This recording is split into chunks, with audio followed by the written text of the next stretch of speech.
fuel under any circumstances.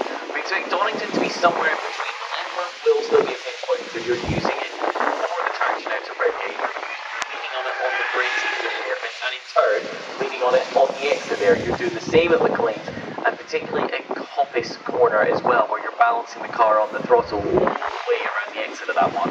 So the front left tyres worth worrying about. The rears might actually do the full 5 hours here. We'll have to keep an eye on that. There'll be an argument with the press set on if it is raining, just a question of using the tyres and make sure that you've got the maximum amount of grip available. But for now, still our Motorsport event from Middle Gear Racing. That is the 44 Graves Motorsport car. It's been in the wars earlier. The 33 is already out. There's a little bit of wheel spin as he tries to drag the car back around onto the circuit, but he does manage it in the end. So good effort there from Graves Motorsport.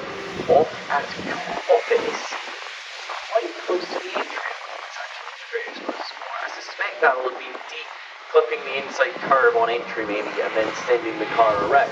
But nonetheless, another unusual spot to end up. We've seen a couple of those already in this EnduroKA event.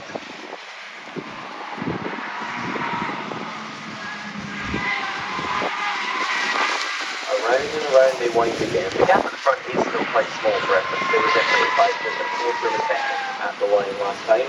Then in turn they have a 5-second advantage from Cash Up Racing. At 2 seconds they were 4th place. Now Wingate Racing, that 3-car, continuing to make very good progress.